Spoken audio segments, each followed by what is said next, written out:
सर्वज्ञ श्री चक्रधर स्वामी की जय।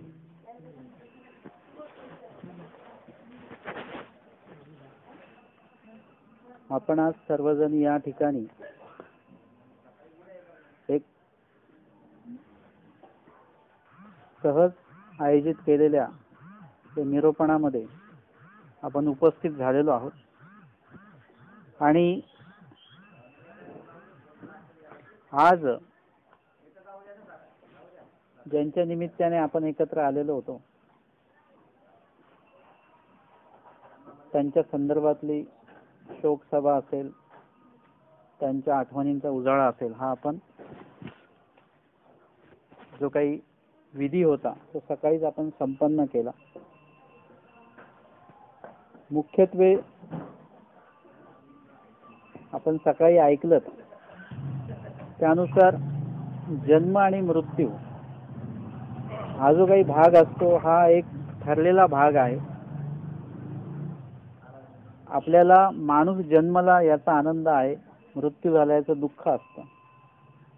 परंतु आता समजा आपण शेतकरी मंडळी आहोत, तर आपण एखादं शेतामध्ये काहीतरी पीक लावतो आणि ते काढतो सुद्धा, ते झाड आपण जिवंत करतो आणि त्याला मारून सुद्धा टाकतो, त्याचा आपल्याला आनंद होतो।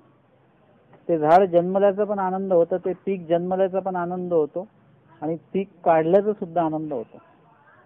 म्हणजे काही हिंसा अशा असतात, काही मृत्यू अशा असतात ज्याचं दुःख होतं, काही मृत्यू अशा असतात ज्याचा आनंद होतो। तेच जर का आपल्या अंगणामध्ये जर का ते झाड असेल, एखादं ऊन लागतं आणि त्याच्यामध्ये सावली देणारं झाड असेल, तर ते झाड जर का कधी पावसाळ्यात किंवा वादळामध्ये पडलं तर त्याचं दुःख होतं। म्हणजे हे सुख दुःख आहे, हे आपल्याला जे आपल्यातनं गेलंय ते आपल्या किती उपयोगाचं आहे याच्यावर ते सुख दुःख अवलंबून असतं। आपल्यातनं जे गेलेलं आहे ते आपल्या उपयोगाचं नसेल तर त्याचं दुःख वाटत नाही, आणि ते उपयोगाचं असेल तर त्याचा आपल्याला आनंद वाटतो, असं होत असतं। आणि म्हणून सुख आणि दुःख हा एक कर्माचा भाग आहे। जसं आता खूप लोक काय करत असतात की काहीतरी दुःख असतं त्याच्यामुळे ते कुठेतरी ज्योतिषाकडे जातात आणि गेल्यानंतर ज्योतिषाचं ठरलेलं आहे की बाबा तुम्हाला ते अमका अमका दोष आहे, तमका तमका दोष आहे। कुठली पण कुंडली न्या, एखाद्या मेलेल्या माणसाची कुंडली नेऊन दाखवा तर ते म्हणेल की बाबा हे 5 वर्षांनी हा माणूस मरणार आहे। म्हणजे हे काय आहे, त्याला त्याचं काम करायचं आहे, तो त्याचं काम करणारच आहे। मुळात म्हणजे असे ते दोष सांगत असतात। आपले लोक सगळे घाबरून जातात, खूप लोक घाबरून जातात की आमच्या मुलीला मंगळ आहे, आमच्या मुलाला कालसर्पयोग आहे, आणि मग त्याच्यासाठी काय करावं लागतं, मग त्याच्यासाठी मग ही शांती करा, ती शांती करा वगैरे असं सगळं चालतं ते। आणि लोक सुद्धा खूप गांभीर्याने ह्या शांत्या करून घेतात आणि मग त्यांची शांती होते सुद्धा, कारण खिशातले पैसे गेल्यानंतर माणूस शांत होऊन जातो। म्हणजे त्या मुलीची शांती होती की नाही माहिती, पण ते करणाऱ्याची शांती मात्र होऊन जात असते। तर मी या गोष्टींकडे सगळं कर्माच्या दृष्टीने बघतो। हे सगळं काही कर्म म्हणून आपण जोडलेलं असतं आणि ते कर्म आपल्याला भोगायचं असतं।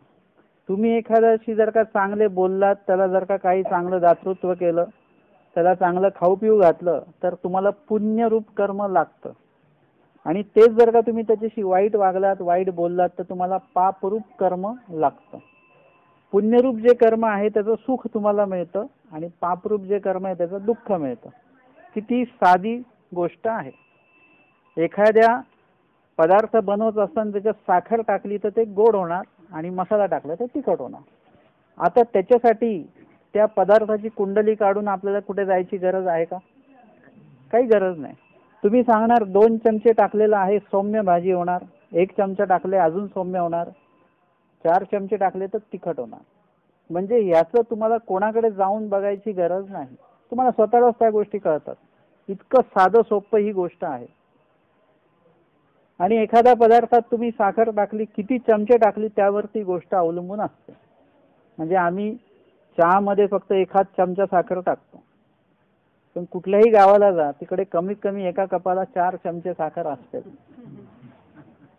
म्हणजे हे काय आहे की तुम्ही जेवढं गोड कराल तेवढं गोड होईल, जेवढं फिक्क कराल तेवढं फिक्क होईल, जेवढं तिखट कराल तेवढं तिखट होईल. हे तुमच्या कर्माशी बंधित आहे. तुम्ही कसं कर्म करताय.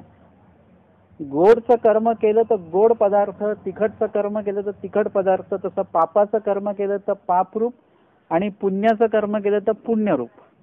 पापरूप केलं असेल तर त्याचं दुःखच मिळणार, त्याचं सुख मिळणार नाही. आणि पुण्यरूप केलं तर त्याचं सुख मिळेल. आणि सुखामध्ये दुःख मिळतं. मात्र तुम्हाला दुःखामध्ये सुख मिळेल तर काय ह्याचं सांगता येत नाही, परंतु सुखामध्ये मात्र दुःख हे असतंच असतं. आपल्याला जर का दुःख झालं ना तर दुःखामध्ये फक्त दुःखच वाटत असतं आपल्याला. दुःखामध्ये कधी सुख वाटतं का? कधीच नाही वाटणार. पण जर का तुम्हाला सुख जर का मिळालं तर त्या सुखामध्ये तुम्हाला दुःखाचा अंश असतो. हा तुमच्या लक्षात येतो किंवा नाही पण येत असतो, पण तुम्ही भोगत पण असता ते. जसं तुम्हाला कोणी पैसे दिले तर तुम्हाला त्याचा आनंद होतो आणि लगेच पुढचं दुःख आहे की ठेवायचे कुठे, कोणी नेले तर त्याचं दुःख एक आहे. तुम्हाला जर का काही चांगलं खायला मिळालं आणि ते तुम्ही पोटभर खाल्लं त्याचा आनंद आहे, पण खाल्ल्यानंतर लक्षात येतं आता ऍसिडिटी वाढणार आपली, मग लगेच दुःख आहे. म्हणजे सुखासोबत दुःख आहे. आणि हे कोणी सांगितलेलं आहे? श्री चक्रधर स्वामींनी सांगितलेलं आहे की दुःख मिश्रित सुख ते सुख बोली. म्हणजे सुख हे दुःख मिश्रितच असतं, भेसळयुक्त आहे. आनंद हा भेसळयुक्त नाहीये. अरे आनंद हा कोणाचा आहे? परमेश्वराचा आहे. आणि सुख जे आहे ते आपण इथे मिळवतो. ते आपल्याला ह्या जीवनामध्ये प्रपंचामध्ये आनंद कधीच मिळत नाही. आपल्याला मिळतं ते सुख मिळतं. तसं उदाहरण देतो की आपण जर का चालत गेलो तर 1 रुपया सुद्धा खर्च होत नाही आपला, परंतु आपण थकून जातो. मग त्याच्यापेक्षा लवकर पोहोचायचं असेल तर सायकल आहे. सायकल हे वाहन भेटलं तर अजून लवकर पोहोचतो, पण त्याच्यामुळे पण आपण थकतो. खर्च काहीच होत नाही पण थकतो आपण. मग त्यासाठी तुम्ही जर का एखादं मोटरसायकल जर का तुम्ही घेतली तर त्याच्यामध्ये तुम्ही थकत बिलकुल नाही, एकदम अजून लवकर पोहोचता. पण इंधन खर्च आहे, म्हणजे त्याच्यासोबत ते जोडल्या जातं. त्याच्यापेक्षा अजून चांगलं वाहन घेतलं तर अजून इंधन लागतं. अशामुळे काय आहे की दुःखामध्ये आपल्याला केवळ दुःखच आहे, परंतु सुखामध्ये सुद्धा दुःख आहे. स्वामींनी सांगितलं दुःख मिश्रित सुख. सुख हे कधीही दुःखाच्या मिश्रितच असतं. तुम्हाला जरी चांगलं वाहन मिळालं तरी त्याच्यात इंधन टाकण्याचं दुःख तुम्हाला आहेच आहे. आणि म्हणून आपल्याला सुखाच्या मागे लागायचं नाहीये, पण आपण सतत सुखाच्या मागे असतो.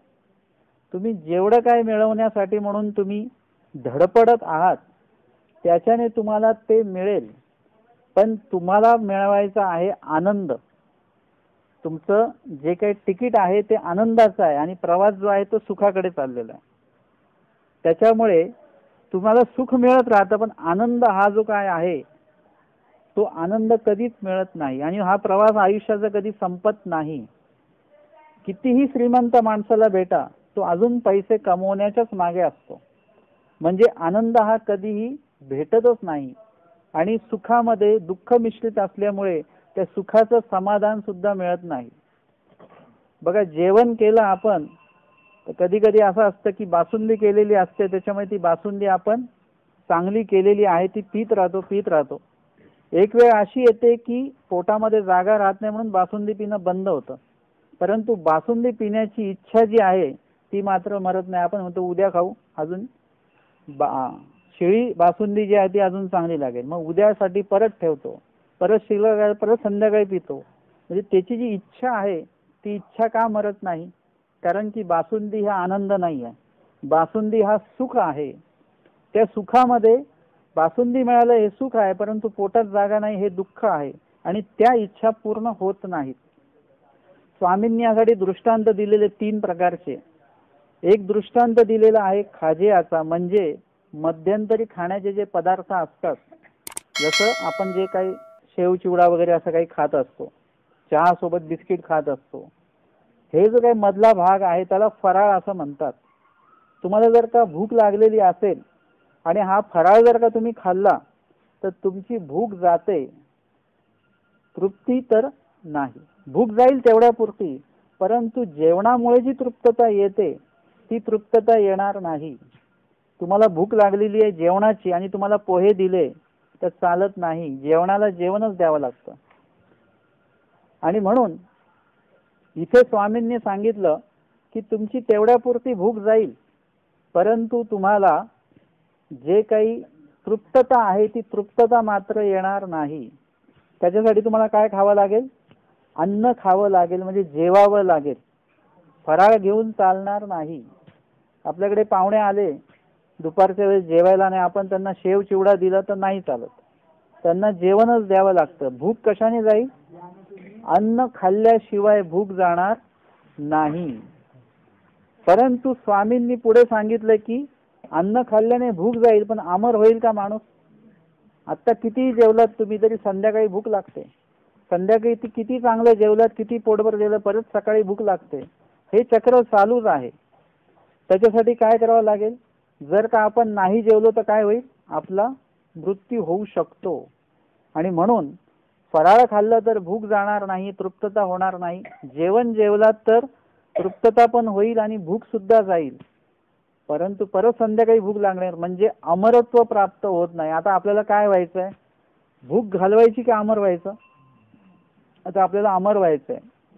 ते कशाने होणार? तुम्ही ते अमृत पिल्याशिवाय तुम्ही अमर होऊ शकत नाही. तसं आहे की तुम्ही काहीतरी छोट्या मोठ्या गोष्टी करून आनंद मिळवण्याचा प्रयत्न करता आणि सुखच मिळतं, तृप्तता नाहीच. मग त्याच्यापेक्षा अजून काहीतरी मोठी धडपड करता तुम्ही, त्याच्यामध्ये सुद्धा तुम्हाला पैसा अफाट मिळतो, परंतु सुख मात्र मिळत नाही. आम्ही सगळ्या प्रकारच्या लोकांकडे गेलेलो आहोत किंवा जातो. एक गरीबातल्या गरीब लोकांकडे जातो, झोपडीमध्ये पण जातो आणि मोठ्या महालामध्ये सुद्धा जातो. कधी कधी असंच बघायला मिळतं 99% की झोपडीतला माणूस सुखी आहे, झोपडीतला माणूस सुखी आहे आणि बंगल्यातला माणूस दुःखी आहे. म्हणजे कसं? त्याने काय केलेलं, एक पोतं घेऊन ठेवलेलं आहे आणि त्याला त्याची काळजी, याला कीड लागली नाही पाहिजे. आणि गरीब व्यक्ती जो आहे तो काय करतो? दिवसभराचं कमवतो. म्हणजे अशी काही लोक असतात की जे दिवसभर कमवतात, संध्याकाळी दुकानात जाऊन थोडं 20 रुपयाचं तेल आणा, थोडंसं डाळ आणा, थोडंसं तांदूळ, तेवढ्या पुरतं त्याचं भागतं. उद्या परत त्याला काम करून ते विकत आणावं लागतं. त्याला ते सांभाळण्याचं कुठल्याही प्रकारचं दुःख त्याला नाहीये, चिंता त्याला नाहीये. आणि म्हणून आपल्याला आपण त्याच्याही पेक्षा मोठी थोडी धडपड करतो आणि त्याच्यातनं अफाट द्रव्य आपण कमवतो, परंतु त्याच्यातनं आनंद मात्र आपल्याला परत मिळत नाही. आनंदाच्या बाबतीमध्ये आपण वंचित राहतो. आनंद म्हणजे असा प्रकार आहे की तो तुम्हाला एकदा मिळाला की तुम्हाला दुसरं काही नको असतं. त्यावेळेला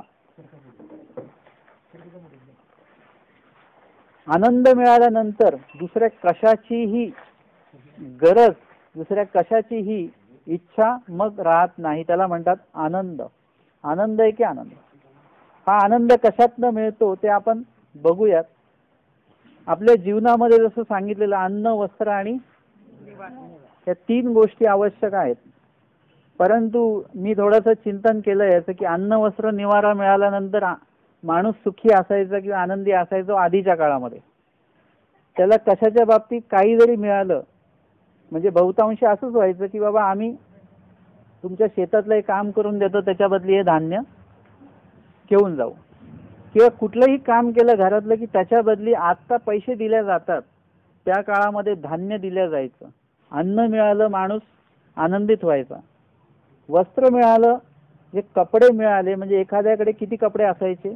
1 जोडी, 2 जोडी, 3 जोडी, ह्याच्या पलीकडे कपडे नाहीत.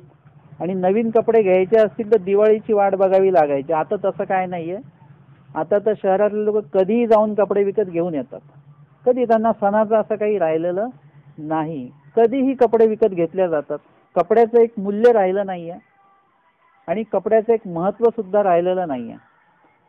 त्यानंतर अन्न, वस्त्र आणि निवारा म्हणजे राहण्याचं ठिकाण. आधीच्या काळामध्ये जे काही मिळालं, झोपडी मिळाली, कसं मिळालं तरी तो माणूस व्यवस्थित त्याच्यामध्ये राहत होता. आता तसं नाही आहे. आता छोट्या घर मिळालं तर त्याचं मोठं घर, अजून मोठं घर, अजून मोठं घर, ती इच्छा कधीच संपत नाही. काही लोकांकडे गेले की ते म्हणतात अजून एक खोली वाढवायची आहे, ती थोडी अडचण होते इकडे. मग त्यांनी अजून एक खोली वाढवली की पुढच्या वेळेस गेले की ती परत अडचण जशी तशी असते. कारण जेवढ्या रूम खोल्या वाढतात तेवढी अडचण वाढत वाढत वाढत जातच राहते ती. म्हणजे अन्न ज्यांच्याकडे आहे ते आत्ताच्या काळामध्ये सुखी नाहीत. ते म्हणतात की हे जास्त खाल्ल्यामुळे हा त्रास व्हायला लागला. तेल जास्त खाल्लं, हृदयाचे समस्या सुरू झाल्या. म्हणजे आज अन्न मिळाल्यानंतर माणूस सुखीच नाहीये. लोक आता अन्न कमी करतायत, कमी खातात. ते बोलतात नाही आम्हाला जास्त नाही खायचं. मग कमवता कशासाठी? लोकांना विचारलं कशासाठी कमवता? सगळे म्हणतात आम्ही पोटासाठी कमवतो. आणि पोटासाठी कोणी खात नाही बरं का. सगळे खातात तोंडासाठी. तोंडाला काय चांगलं लागतं. कुणाला म्हटलं की हे मिठाई खायची का, तो हो खायची. ते तोंडाला चांगली लागते, परंतु पोटासाठी ती घातक आहे. कडुलिंबाचा रस प्यायचा का, नको, कारण की तोंडाला चांगलं नाही लागत, परंतु पोटासाठी ते अत्यंत चांगलं आहे. म्हणजे आपण आपल्यालाच फसवतो की पोटासाठी कमवायचं आणि खायचं मात्र तोंडासाठी. पोटाचा विचार अजिबात करायचा नाही. आणि मग पोट सुद्धा मग आपला विचार काही करत नाही पुढच्या टप्प्यात. अन्न जे आहे, अन्न मिळाल्यामुळे आधी लोक समाधानी व्हायचे, आनंदित व्हायचे, सुखी व्हायचे, समाधानी व्हायचे. आता तसं नाही. आता माणसं एकदम त्रासून जातात. हे काय केलेलं आहे? मुळात म्हणजे जेवण चांगले पण भूकच नाहीये. अन्न मिळालेलं आहे परंतु भूकच नाही आहे. म्हणजे इथे माणूस दुःखीच आहे. कपडे मिळाले तरी सुद्धा माणूस सुखी नाही आहे. अजून वेगळं कलर पाहिजे, अजून हे पाहिजे, अजून ते पाहिजे, त्याच्यामध्ये सुद्धा दुःखी आहे. निवारा मिळाला तरी इथे नको पाहिजे, तिथे नको पाहिजे, इथेच पाहिजे, तिथेच पाहिजे, एवढंच पाहिजे, तेवढंच पाहिजे. म्हणजे त्याच्यामध्ये सुद्धा माणूस दुःखीच आहे. अन्न, वस्त्र आणि निवारा ही आजकालची मूलभूत जी गरज म्हणतो आपण ती राहिलेली नाही आता. ती आता जनरल अशी होऊन गेलेली की आहे नाही नाही. म्हणजे त्याच्याही पलीकडे आता माणसाला काय पाहिजे आहे?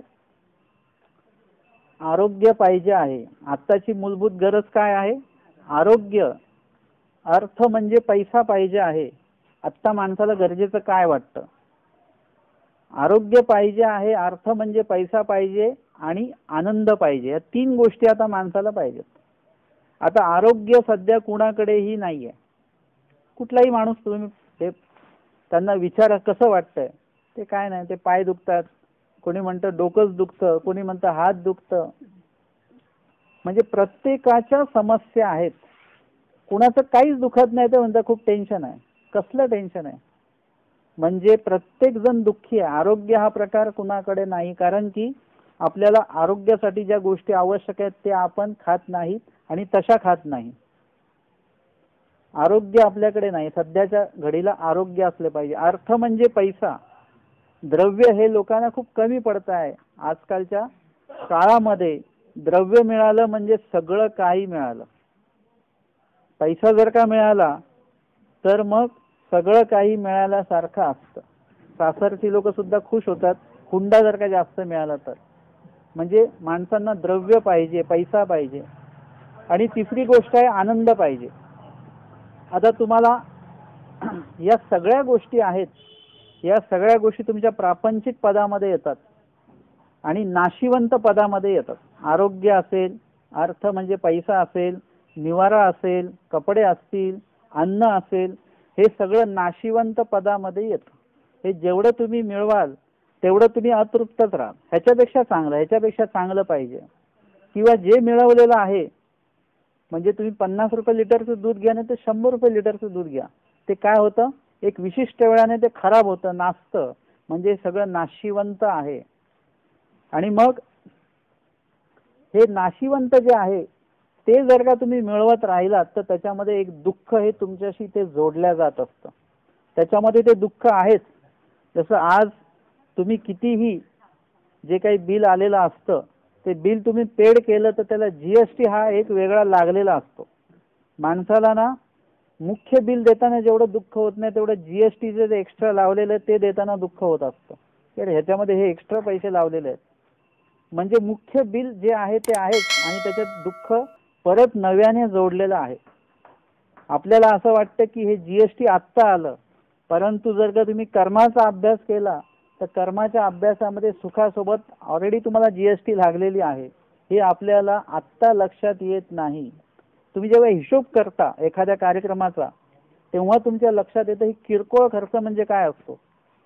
किरकोळ खर्चाचा कुठे उल्लेखच नसतो. म्हणजे किरकोळ म्हणजे काय, आणि पैसे तर भरपूर गेलेले असतात, किरकोळ मध्ये जास्त पैसे गेलेले असतात, आणि काही किरकोळ गोष्टी अशा असतात की त्याचा हिशोब सुद्धा लागत नाही.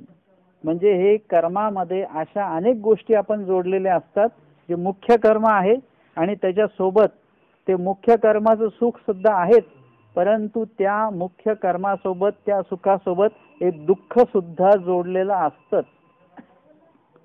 हे जोडलेलं आहे.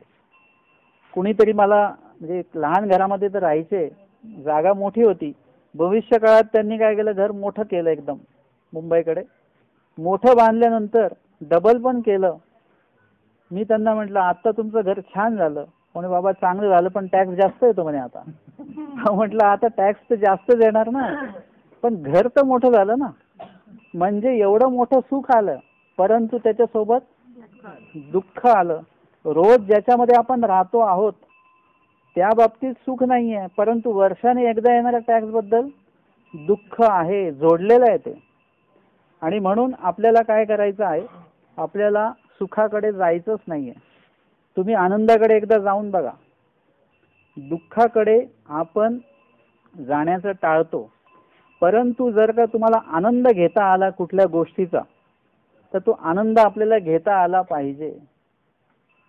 म्हणजे काही लोक असे असतात ते रंगाने काळी असतात, त्यांना जर का काळा म्हटलं तर त्यांना राग येतो, परंतु आम्ही अशी काही लोक बघितलेली आहेत की त्यांना त्याचं काही वाटत नाही. ते हां ठीक आहे, आम्ही माझ्यासारखं कुणी नाही असं त्याला वाटत असतं. आम्ही असंही बघितलं, म्हणजे आम्हाला मामाजी सांगायचे संवत्सर वांबोरीला की कधी कधी असं असतं की एखादा गोरा पान माणूस असतो, पण त्याला कधी बघितलं की असं वाटतं आताच झोपेतनं उठून आला. म्हणजे चेहरा त्याचा उदासच असतो कधी, पण त्याला कधी विचारलं काय झालं, ठीक चालू आहे बस, असं तोंड वाकडं करून बोलतो. पण एखादा काळा कुट्ट माणूस असतो, पण तो एकदा तुकतुकीत दिसतो, चेहरा इतका त्याचा म्हणजे काळपट असतो पूर्ण, परंतु चेहऱ्यावर त्याच्यात तेज असतं. कधी कधी ते गोऱ्या माणसाच्या चेहऱ्यावर नसतं, परंतु काळ्या माणसाच्या चेहऱ्यावर तेज असतं.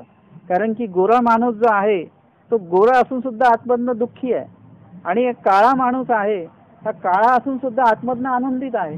आणि तो जो आनंद आहे तो आनंद त्याला, जो मनामध्ये जो आनंद आहे, म्हणजे तुमच्या चेहऱ्यावर तेज कशामुळे येतं, तुम्हाला वाटते की ते क्रीम लावल्याने येते, 15 दिवसात गोरे होतात.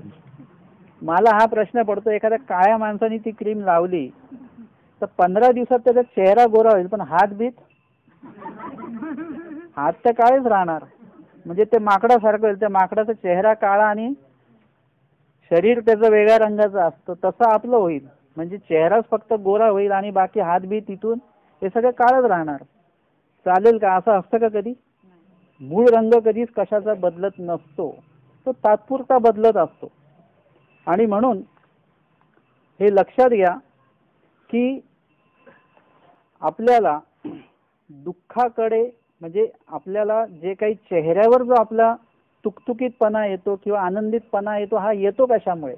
हा कुठल्याही क्रीम लावल्यामुळे येत नाही, कुठलंही औषध घेतल्यामुळे येत नाही, ते कशानेच येत नाही. हे ज्या दिवशी तुमच्या मनामध्ये आनंद असतो ना, त्या दिवशी तुमचा चेहरा आपोआप बदलतो. ज्या दिवशी तुमच्या चेहऱ्यावर दुःख, मनामध्ये दुःख असतं, त्यावेळी तुमचा चेहरा बदलतो आपोआप. वेगळं काही मेकअप करावं लागत नाही. तुमच्या मनामध्ये जे काही तुम्ही भरतात त्याचा मेकअप तुमच्या चेहऱ्यावर दिसतो आपोआप. किती एकदम साधी सोपी गोष्ट आहे. आपण आपला चेहरा चांगला करण्यासाठी काय काय करत असतो, पण एक सोपी गोष्ट करा की तुम्ही मनामध्ये आनंद भरा, तुमच्या चेहऱ्यावर आपोआपच तेज येणार. मग तुम्ही काळे आहात की गोरे आहात याला काही मूल्य राहत नाही. तुम्ही तुमच्या मनामध्ये आनंद किती ठेवतात त्यावर सगळ्या गोष्टी आहेत. मग आनंद येईल कसा आणि सुख, हे दुःख येतं कसं? तर दुःख याच्यामुळे येतं किंवा आपण नेहमी दुःखी का असतो? कारण की आपण जे मिळवलं ते सगळंच नाशिवंत आहे. म्हणजे तुम्हाला बर्फ मिळालाय, बर्फ मिळाल्याचा आनंद की बर्फ टिकवण्याचं दुःख? बर्फ मिळालेला आहे परंतु ते वितळणार पण आहे तो. म्हणजे तुम्हाला दोन्ही मिळालं, त्याच्यामध्ये सुख आणि दुःख दोन्ही मिळालेलं आहे. तसं आहे की आपल्याला जे काही आपण मिळवतो आहे ते नाशिवंत असल्यामुळे, ते नासणार असल्यामुळे, काही दिवसांनी संपणार असल्यामुळे आपल्याला त्याचं एक वेगळं दुःख मनामध्ये राहतं, सतत राहतं, सतत राहतं. आणि त्याच्यामुळे आपण सतत दुःखी असतो. आपण सतत कुठल्या ना कुठल्या आजाराशी ग्रसित असतो. मला एका डॉक्टरांनी सांगितलं की जो माणूस असा मनामध्ये काही गोष्टी धरून ठेवतो, त्यांना थायरॉइड होतं, त्यांना ॲसिडिटी होते, त्यांना ब्लड प्रेशर होतं, त्यांना शुगर असेल वगैरे, या सगळ्या गोष्टी होत राहतात. म्हणजे सगळ्या मनाशी गोष्टीत एक माणूस म्हणतो की मी गोड खातच नाही, मला शुगर काय झाली? हा प्रश्न आहे ना. गोड न खाता, म्हणजे गोड खाल्ल्याने शुगर होत नसते, पण शुगर झाली की मग गोड खायचं नसतं. मग शुगर होतेच का? तर मनामध्ये दुःख धरून ठेवलेलं आहे. आता कितीतरी लोक आम्हाला म्हणतात आमची वचनं पाठ होत नाहीत, आमची बुद्धी कमी आहे, आम्हाला वचनं पाठच होत नाहीत. आणि त्यांना ते पाठ असतं की मला 10 वर्षा पहिले तो बोललेला आहे, मी त्याच्या घरी पाय नाही ठेवणार. 10 वर्षा पहिले जर कसं काय पाठ आहे तुमचं? म्हणजे तुमची बुद्धी तर चांगली आहे. किंवा तुमचे नातलग तुमचे पाठ असतात की नाही, हे आमचे ते आमचे ते, म्हणजे लांबचे नातलग आले तर त्यांचेही नाते सांगितले जातात. आणि आपण तुम्ही लोक सुद्धा सांगत बसता की हे आमचे लांबचे ते मावशी आहेत, त्यांच्या मुलाचा हा मुलगा. आता मुळात तुम्ही एक लक्षात ठेवा, तुम्ही ज्याला सांगता त्याला त्याच्याशी काही घेणं नसतं. तर फक्त हो हो तुम्हाला करत असतो. तुम्ही वाटलं तर निरीक्षण करा एकदा वाचून. तुम्ही जे सांगत असता हे तुम्हाला हे सुद्धा पाठ असतं, ते सुद्धा पाठ असतं, सगळं पाठांतर असतं. परंतु जेवढं काही पाठांतर आहे ते सगळं दुःखदायक आहे, ते सुखदायक नाही आहे काही, काही का असे ना. तुम्ही एखाद्याला मदत केलेली असेल त्याचं सुद्धा तुम्हाला अहम असतो की मी याला मदत केलेली आहे. तुम्हाला कोणी मदत केली नसेल त्याचं सुद्धा तुम्हाला दुःख आहे, त्यांनी मला वेळेवर मदत नाही केलेली आहे. म्हणजे हे सगळं मनामध्ये धरून ठेवलं तुम्ही, आणि ते सगळं असं आहे की ते सगळं दुःखदायक आहे, सगळं दुःखदायक आहे. तुम्ही जेवढं काय, तुम्हाला आठवा आज रात्री तुम्ही असं झोपलात की झोप लागेपर्यंत हे आठवा तुम्ही मनात काय काय गोष्टी धरून ठेवलेल्या आहेत. आणि त्याच्यामुळे तुमच्या चेहऱ्यावर दुःख असतं, तुमच्या शरीरामध्ये ते दुःख उत्पन्न झालेलं असतं. कुणाचं हृदय एकदम, हृदयाचं हे होतं, त्याला अटॅक ज्याला आपण म्हणतो, तो काय येतो, कशामुळे येतो? काहीतरी मानसिक ताण त्यांनी धरून ठेवलेला आहे मनामध्ये, आणि त्याच्यामध्ये तो एवढा काळजीत पडतो, एवढा काळजीत पडतो, आणि त्याला हृदयविकाराचा झटका येतो आणि तो मरतो. म्हणजे ते सगळ्या गोष्टी हृदयाशी संबंधित आहे. त्यांनी मनावर जर का घेतलं तो अभ्यास करेल, म्हणजे शेवटी मन आलं तिथे. त्याच्यानंतर त्यांनी खूपच मनावर घेतलं ते बोललेलं, म्हणून तो अशक्त झाला, म्हणून तो तब्येत त्याची बिघडली. म्हणजे सगळ्या गोष्टी मनाशी निगडीत येतात. आणि म्हणून आपल्याला काय करायचंय, मनातनं या सगळ्या गोष्टी काढून टाकायच्या.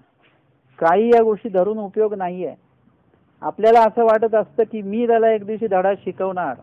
मुळात लक्षात घ्या, तुम्ही कोणालाही धडा शिकवू शकत नाही, आणि तो अधिकार तुमच्याकडे नाहीये, माझ्याकडे नाहीये, कुणाकडेच नाहीये. प्रत्येकाचे कर्म त्याला त्याचा धडा शिकवतात. ज्याने जे कर्म केलं त्याला त्याचं फळ मिळत राहतं. तुम्ही आम्ही कोणी कोणाला फळ देऊ शकत नाही. आणि म्हणून एकमेकांच्या बद्दल जर काय द्वेष असेल, मनामध्ये राग असेल, तर तो काय करा, तो पहिले तो काढून टाका. तुम्ही तो जर का काढला तर तुम्हाला मी सांगेन की तुमचे 80 ते 90% तुम्ही एकदम चांगले होऊन जाल. म्हणजे तुम्हाला जे या गोष्टींमुळे जे आजार येतात ते तुम्हाला येणार नाहीत. आधीचे लोक स्वस्थ का असायचे? त्याच्या मागे एक कारण आपण म्हणतो त्यांनी आधी चांगलं खाल्लेलं आहे. तसं नाहीये. आधीच्या काळामध्ये ना काय व्हायचं की नातलगांचे उठसूट फोन किंवा मेसेज येत नव्हते. एक नातलग आज भेटला तर तो परत कधी भेटेल काही सांगता यायचं नाही. आमच्या स्वामींनी डखले आणि चांगले वाटताना कुठे पाठवलं? रुद्रपूरला पाठवलं का काशीला पाठवलं का मथुरेला पाठवलं का द्वारकेला पाठवलं? नक्की बघा, दखले आणि चांगदेव भट यांना स्वामींनी दत्तात्रय प्रभूंच्या दर्शनासाठी पाठवलेलं आहे. माहूरला पाठवलेलं आहे. आणि माहूरला पाठवत असताना म्हणजे स्वामींनी त्यांची महिमा सांगितली दत्तात्रय प्रभूंची. त्यांनाही वाटलं की आपण दत्तात्रय प्रभूंच्या भेटीला जावं आणि ते निघाले सुद्धा. तर स्वामींनी सांगितलं की पेणोवेणा जावे उपेणे न करावे. म्हणजे मुक्काम दर मुक्काम करत जायचं. एका गावाला एकच मुक्काम करायचा, एका गावाला 2 मुक्काम करायचे नाहीत. आणि नातलगांच्या घरी जायचं नाही. हे सगळे दुःख आपल्याला नातलगांमुळे आहेत बरं.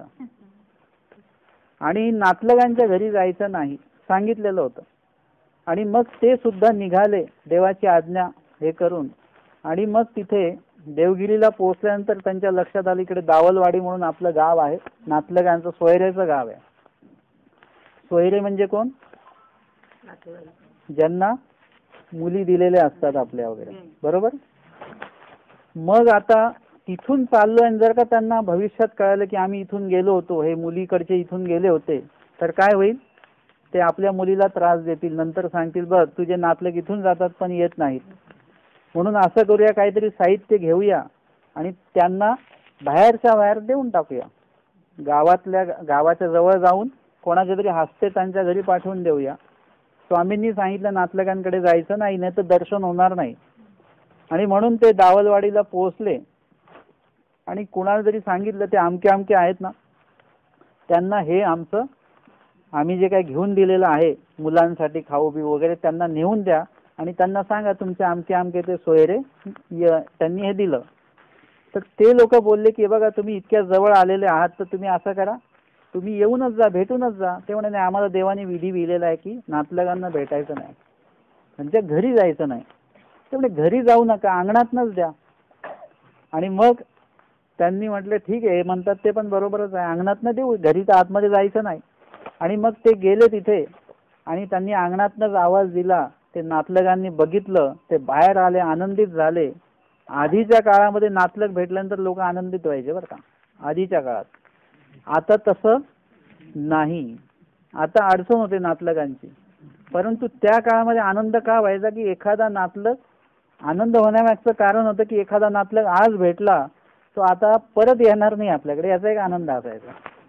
वांचून त्या काळामध्ये प्रवासाची जी साधनं होती ती वेगळी होती, पायी पायी जावं लागायचं. म्हणून आज जो नातलग आलेला आहे तो परत कधी भेटेल नाही भेटेल म्हणून तो आल्याचा एक आनंद असायचा. त्याचं आगत स्वागत असं मनापासून केल्या जायचं सगळं काही. आणि तो जाताना सुद्धा दुःख व्हायचं वगैरे वगैरे.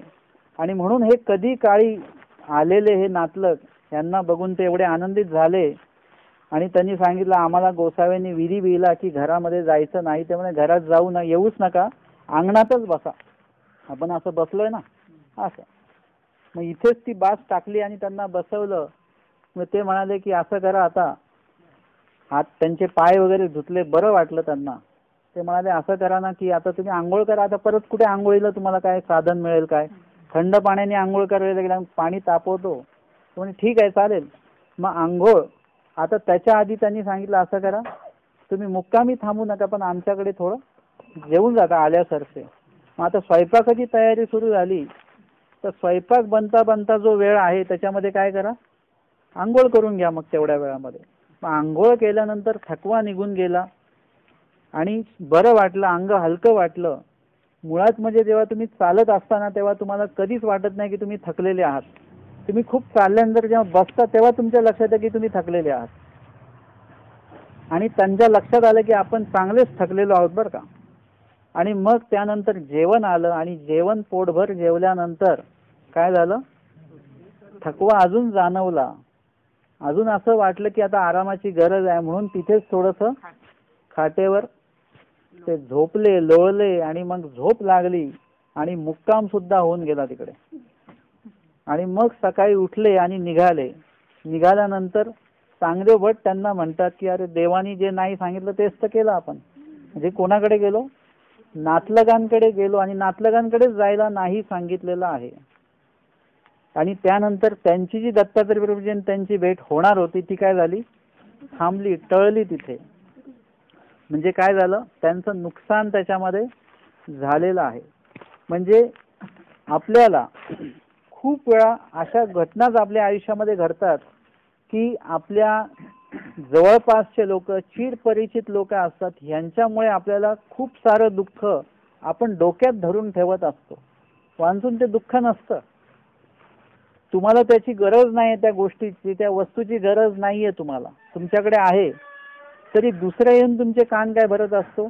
तुम्हाला गरज नसली तरी मागा त्याच्याकडे, घ्या तुम्ही, ते पडून राहील तुमच्या घरामध्ये, पण त्याला कशाला देता फुकट. मग ते डोक्यात आपल्या बस, अशा अनेक गोष्टी आपल्या डोक्यात बसत असतात. आणि या सगळ्या गोष्टींमुळे तुमचं हृदय जे आहे ते दुःखरूप होत राहतं.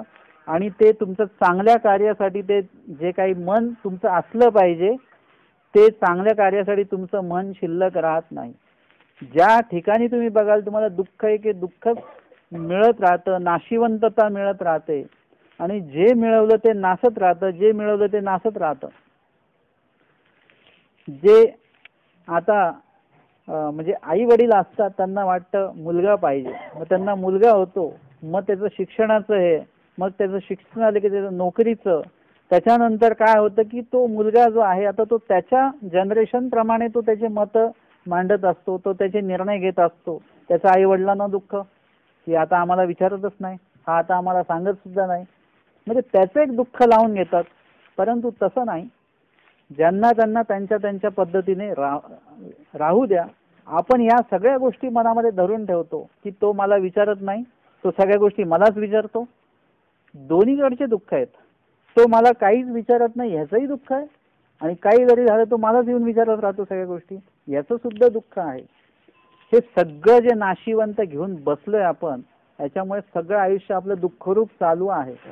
तुम्हाला असं कधीच वाटत नाही का की आपण एवढं चांगलं खातो, तूप खातो, आपण चांगलं तेल खातो, चांगले पदार्थ खातो, सगळं खातो, तरी सुद्धा आपलं शरीर असं दुःखमय का आहे?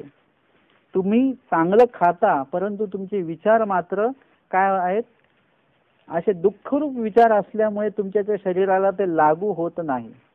आणि म्हणून आपल्याला कुठे जायचं आहे, अन्न वस्त्र निवाऱ्याच्या मागे नुसतं धावायचं नाहीये, ते गरजेपुरतं असणं खूप योग्य आहे. किंवा आरोग्य असेल, आरोग्य आता तुम्हाला चांगलं ठेवायचं आहे, आपण आरोग्य चांगलं ठेवत नाही तर ते आरोग्य चांगलं ठेवायचं आहे.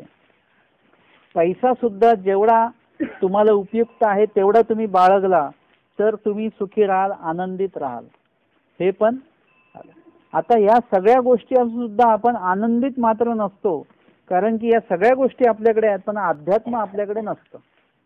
तुमच्याकडे जोपर्यंत अध्यात्म येणार नाही तोपर्यंत तुम्ही आनंदित होणार नाही. तुम्हाला केवळ आनंद पाहिजे असेल तर तो केवळ तुम्हाला परमेश्वराच्या ध्यान साधनेतनच तो आनंद मिळेल. तुम्ही जोपर्यंत अध्यात्माशी जोडल्या जात नाही तोपर्यंत तुमच्या आयुष्यामध्ये, तुमच्या चेहऱ्यावर, तुमच्या मनामध्ये, तुमच्या हसण्या बोलण्या खेळण्यात, तुमच्या पूर्ण आयुष्यामध्ये आनंद कधीच येणार नाही जोपर्यंत तुम्ही अध्यात्माशी जोडले जात नाही. जसं आपल्याकडे ते वरण पोळी जरी वाढली तर त्याच्यावर तूप आल्याशिवाय जेवण सुरू होत नाही किंवा ते गोड लागतच नाही, बरोबर ना. किती तुम्ही बासमती भाताचं, तांदळाचा जरी भात बनवला आणि किती चांगली भारीतली डाळ जरी ती बनवलेली असेल तरी आपण ते वाट बघतो, तूपवाला अजून आला नाही. म्हणजे तूप घेतल्याशिवाय आपलं जेवण, तो आनंद, तो चव त्या जेवणाला येत नाही. तसं तुमच्या आयुष्यामध्ये चांगला बासमती भात सुद्धा आहे आणि डाळ सुद्धा आहे, परंतु तरी सुद्धा आपल्याला ते पचत का नाहीये? कारण की त्याच्यावर तूप नसल्यामुळे. तूप जर का खाल्लं जेवणामध्ये तर ते अन्न चांगल्या प्रकारे पचतं. तर ते तूप म्हणजे काय आहे? अध्यात्म आहे.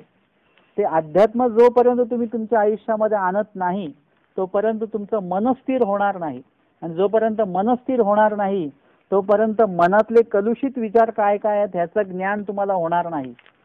तुम्ही एक दिवशी सकाळी उठून ध्यान साधना करा, चांगल्या प्रकारे लीळा चिंतन करा, त्या दिवशी तुम्ही दिवसभर कुणाशी भांडणार नाही. सकाळी सकाळी जर का तुम्ही कोणी तुमच्याशी भांडायला आलं तरी तुम्ही काय म्हणाल की नको भांडायला, आज आपण लीळा चिंतन केलं, आज स्मरण केलेलं आहे, आज चांगला दिवस आहे आपला, तर आज भांडायचं का? आपण बोलतो आज जन्मदिवस आहे, आज भांडायचं नाही. आज स्वामींचा अवतार दिन आहे, आज भांडायचं नाही. आपण असं बोलत असतो की नाही? तसंच आपण जर का रोजच असं चांगलं कार्य आपल्या मनामध्ये केलं, मन स्वच्छ केलं, तर ते मन घाण करू का आपण? नाही करणार. तुम्ही जर का चांगले कपडे घातलेले असतील तर तुम्ही ते मळू देत नाहीत, घाण लागू देत नाहीत. धूळ उडाली तर तिकडून आपण बाजूनी जातो. इतकी काळजी आपण कपड्यांची घेतो. अहो काही लोक चपलेची काळजी घेतात. एक जण तर होते, त्यांची चप्पल थोडी खराब झाली की परत धुवून आणायचं, थोडी चप्पल खराब झाली की परत धुवून आणायचं. मग ते ज्यांना कळलं ते पण मुद्दामून चपलेवर माती वगैरे उडवायचे, परत ते धुवून आणायचे. आम्ही बघितलं चपलेमध्ये एवढं काळजी, म्हणजे चप्पल एवढी स्वच्छ ठेवण्याच्या मार्गावर आहे माणूस. चष्मा खराब झाला परत परत पुसतो आपण, स्वच्छ राहायला पाहिजे चष्मा. मग हीच गोष्ट आपण मनाच्या बाबतीत का नाही उपयोगामध्ये आणत? मन जर का तुम्ही शुद्ध ठेवलं, मन जर का तुम्ही पवित्र ठेवलं, तर तुमचे खूपसे आजार त्याच्यातनं निघून जातात. हा तर भाग आहेच, पण सोबतच तुमची तब्येतही चांगली राहते आणि तुम्ही अध्यात्माशी जोडल्या गेल्यामुळे तुमच्या मनामध्ये कुणाविषयीही कलुषित विचार येत नाहीत. असं जर का तुम्ही आयुष्य जगा आणि तुम्हाला जर का कुणी येऊन सांगितलं की ते आमके आमके तुम्हाला तुमची निंदा करतायत, तर तुम्ही म्हणाल जाऊ द्या, त्यांचं कार्य त्यांना करू द्या, त्यांना जे काय बोलायचं ते बोलू द्या. परंतु हीच जर का स्थिती अध्यात्म नसताना असेल तर तुम्ही हातातलं काम सोडून त्याच्याशी भांडायला जाल लगेच. अध्यात्म असणे आणि नसणे याच्यातला फरक हा आपल्याला लक्षात येतो. आणि म्हणून जर का तुमचे विचार चांगले असतील मनातले, तुम्ही जर का कुणाविषयी कितीही कोणी तुमच्याशी वाईट बोललं तरी तुम्ही त्याच्याविषयी कुठल्याही प्रकारे मनामध्ये काही कलुषितपणा आणतच नाही आहे, तर तुमचा सगळ्यात पहिले तुमचं मन शुद्ध राहील, पवित्र राहील आणि त्याचं जे प्रतिबिंब तुमच्या चेहऱ्यावर राहील, तुमचा चेहरा नेहमी आनंदित राहील. तुमचा चेहरा नेहमीच एकदम बघितल्यानंतर प्रसन्न वाटेल सगळ्यांना. हे सगळ्या गोष्टी मनाशी निगडीत आहेत. म्हणून मन हे जे आहे ते अध्यात्माशी जोडून ठेवा. रोजच्या सत्रामध्ये आपल्याला सकाळी नामस्मरण करायचं आहे. नुसतं मार्गशीर्ष महिन्यात करायचं नाही. सगळे लोक, पंथातले सगळेच लोक मार्गशीर्ष महिना लागला की पूर्ण तो महिना काय करून टाकतात, पूर्ण असा एकदम व्यापक करून टाकतात. ज्या दिवशी मार्गशीर्ष महिना संपणार, कधी संपणार? किती तारखेला? ज्या तारखेला संपेल त्याच्या दुसऱ्या दिवशी मग सगळं दत्तात्रयाचं स्तवन नाही, भजन नाही, आरती नाही, काही नाही. आत्ता फक्त मार्गशीर्ष महिन्यातच आपण सगळं ते करत बसतो. एकदा तो महिना संपला की आपण मोकळे. त्या दिवशी ते लोक गोडधोड करून खातात की संपलं बाबा एकदाच. आपल्याला हे असं एक लिमिटेड मर्यादेकरता करायचं नाही आहे. आपल्याला कायमस्वरूपी या गोष्टी, अध्यात्म जे आहे ते नेहमी आणि सतत आपल्याला करायचं आहे. श्वास फक्त तुम्ही एक विशिष्ट महिन्याचा श्वास घेता का? किंवा मार्गशीर्ष महिन्यात जास्त श्वास घेता का तुम्ही? बाकीच्या महिन्यात मग कमी श्वास घेतो का आपण? आपण जन्मल्यापासून आपले श्वास घेण्याची एक वेग आहे, मर्यादा आहे, ती बरोबर आपण हे करतो. ऑक्सिजन फुकट मिळतो म्हणजे जास्त घेत नाही आपण. एक मर्यादित स्वरूपामध्ये आपली ती वेग आहे, तो त्या वेगाने आपण चालत असतो. अध्यात्म सुद्धा त्या कमी वेगाने का असेना पण आपल्या आयुष्यामध्ये असलं पाहिजे. नाम म्हणजे स्वामींनी सांगितल्यामुळे नाम, लीळा, मूर्ती, चेष्टा हे स्मरण तुमचं चित्रवित झालं पाहिजे. लीळा स्मरण झालं पाहिजे, नामस्मरण झालं पाहिजे, सेवादास्य हे झालं पाहिजे.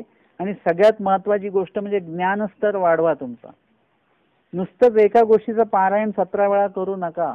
एकच स्तवन घ्यायचं आणि ते 10-10 वेळा 101 वेळा वाचून काढायचं, त्याच्याने तुमचं ज्ञानस्तर वाढत नाही. तुमचं ज्ञानस्तर हे ज्ञान घेतल्यानेच वाढत असतं.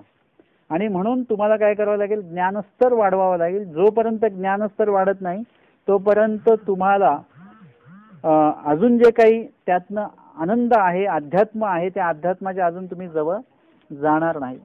तर हे सगळं असल्यानंतर मग तुमचं पापरूप कर्म, आपली सुरुवात कुठून झालेली? कर्मापासून सुरू झाली आजच्या विषयाची. तर तुमचं जर का मन शुद्ध असेल तर तुमचं कर्म जे आहे ते सुद्धा शुद्ध असेल, चांगलं असेल.